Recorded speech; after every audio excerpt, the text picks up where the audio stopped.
तो समूचे देश को दिशा देने के लिए नीति आयोग की बैठक अपने आप में बेहद महत्वपूर्ण थी, लेकिन इसके बावजूद इस बैठक में भी सियासत देखने को मिली है, राजनीति देखने को मिली है।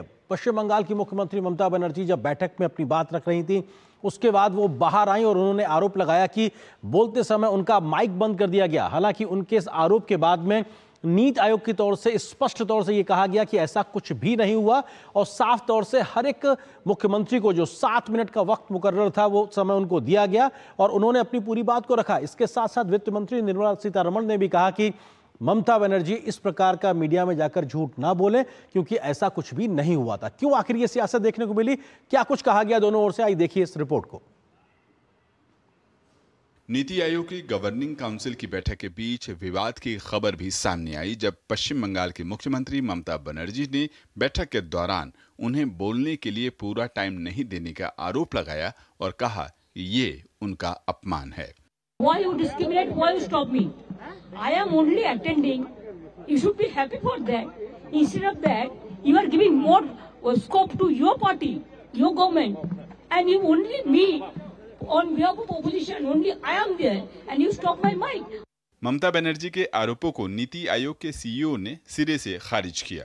Normally we would have gone alphabetically, so it begins with Andhra Pradesh, then Arunachal Pradesh, and then it goes on further down. Because West Bengal would be W, which would certainly come post lunch session. They wanted a request. It was in writing, and we actually adjusted. And the Raksha Mantri actually called her in just before Gujarat. So she made her statement. Every chief minister is allotted 7 minutes, and there's just a clock on top of the screen which tells you the time that is remaining. So it goes from 7 to 6 to 5 to 4 to 3.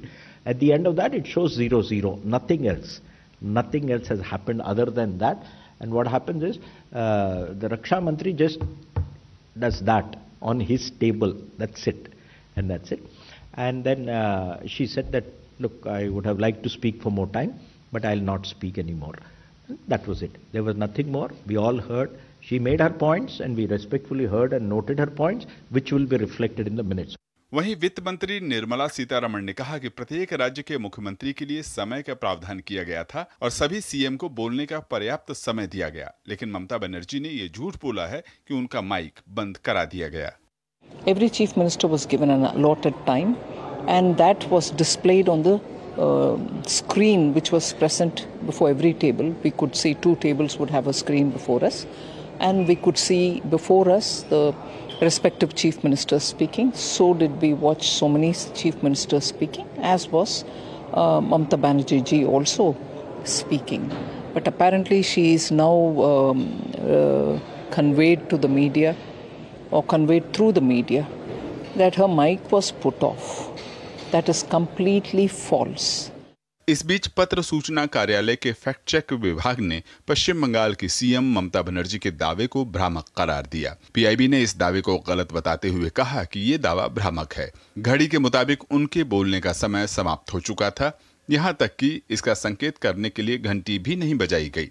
पश्चिम बंगाल की CM के बोलने की बारी lunch के बाद आनी थी, लेकिन पश्चिम बंगाल सरकार के आधिकारिक अनुरोध पर उन्हें 7वें स्पीकर के रूप में शामिल किया गया, क्योंकि उन्हें जल्दी लौटना था। नीति आयोग की बैठक वैसे तो विकसित भारत के लक्ष्य को हासिल करने के लिए थी, लेकिन जहां एक और विपक्षी दलों के कुछ मुख्यमंत्रियों ने बैठक में हिस्सा नहीं लिया, तो ममता बनर्जी के गलत आरोपों के पीछे भी राजनीतिक वजह साफ झलकती है। मोदी सरकार सहयोगात्मक संघवाद के साथ तेजी से राज्यों के विकास पर काम कर रही है, लेकिन राजनीति इसके आड़े आ रही है। Bureau report, DD news.